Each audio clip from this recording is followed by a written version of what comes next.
شیخ مرتضیٰ انصاری کہتے تھے کہ جو کچھ بھی ہوں میں اپنی ماں کی وجہ سے. اتنا بڑا والدہ کا کنٹریبیوشن ہے.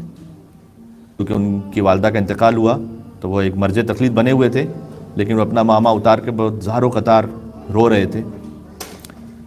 تو لوگوں نے کہا کہ آپ اتنے بڑے اسٹیٹس مقام پر ہیں، اس طرح سے بچوں کی طرح رونا اچھا نہیں. شیخ مرتضیٰ انصاری نے کہا کہ اگر یہ میری ماں نہ ہوتی نا تو یہ نہیں ہوتا شیخ مرتضیٰ انصاری آج. اور پھر انہوں نے کہا کہ میری ماں نے مجھے بتایا کہ انہوں نے کبھی مجھے دودھ نہیں پلایا جب تک کہ وہ خود باوضو نہ ہو. اب تو یہ دودھ پلانے والا ہی کانسیپٹ بھی ختم ہو گیا. جب بچے کی ولادت ہو، مولا علی علیہ السلام نے تو بڑی تاکید کی تھی.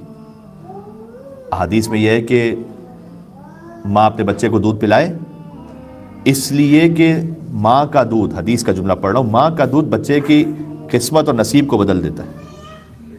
اچھا، دوسری طرف سے شیخ مرتضیٰ انصاری کی والدہ، اب بچہ کسی بھی طرح سے کسی بڑے مقام پر ہے تو ہمیں اس کو یہ بھی سکھانا ہے کہ بیٹا آپ ایک ہیومن بینگ ہیں، آپ انسان ہیں، بس آپ کو ایک سعادت اللہ تعالیٰ نے دی بھی ہے. کیونکہ جب بچے آگے بڑھتے ہیں ماشاءاللہ امیر ہونے لگتے ہیں، ایسے ایسے زیادہ پیسہ آنے لگتا ہے ان کے پاس، تو اس غرور تکبر کو بھی کنٹرول کرنا ہمارا کام ہے. ٹھیک ہے. تو شیخ مرتضیٰ انصاری کی والدہ کے پاس آتے تھے، جو وہاں کی نجف کی عورتیں تھیں نا، تو وہ ان کے ہاتھ چومتی تھیں، ان کے چہرہ چومتی تھیں. تو ان کی والدہ کو سمجھ میں نہیں آتا تھا کہ یہ کیوں کر رہے ہیں یہ. تو ایک مرتبہ انہوں نے اپنے بیٹے سے پوچھا کہ بیٹا یہ کیوں کرتے ہیں؟ تو شیخ مرتضیٰ انصاری یہ کہنا نہیں چاہتے تھے کہ چونکہ آپ میری ماں ہیں. تو انہوں نے کہا کہ آپ زیارت پہ جاتی ہیں نا بہت، اس لیے وہ ایسا کرتے ہیں. تو کہا نہیں، زیارت پہ تو اور بھی لوگ جاتے ہیں. تو انہوں نے کہا کہ آپ بہت مستحبات پڑھتی ہیں، تہجد گزار ہیں، اس لیے لوگ آپ کی اتنی رسپیکٹ کرتے ہیں، چومتے ہیں آپ. تو کہا کہ اور یہ تو اور بھی لوگ بہت کرتے ہیں، بہت سے لوگ مستحبات تہجد کرتے ہیں. تو آخر میں شیخ مرتضیٰ نے کہا نا چونکہ آپ میری والدہ، میں آپ کا بیٹا ہوں، اس لیے لوگ عورتیں آتی ہیں آپ کے پاس اور آپ کو اس طرح چومتی ہیں.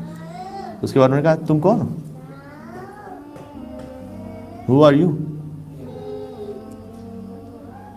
کیا بات ہے. اس چیز کو آپ اپنے حساب سے دیکھ لیں، کیسے اس ایروگنس کو ہم کنٹرول کریں، نہ بڑھنے دیں. جوانی ہی ہوتی ہے، اس کا ایک تکبر بھی ہوتا ہے کبھی. بیٹا بی ان یور لمٹس. آپ جیتے بھی اگر ہیں تو آپ، اللہ تعالیٰ نے آپ کو ایک موقع دیا، آپ اس جیت کو بھی عزت کے ساتھ، وقار کے ساتھ لیں، اگر اللہ تعالیٰ نے آپ کو کوئی نعمت دی ہے.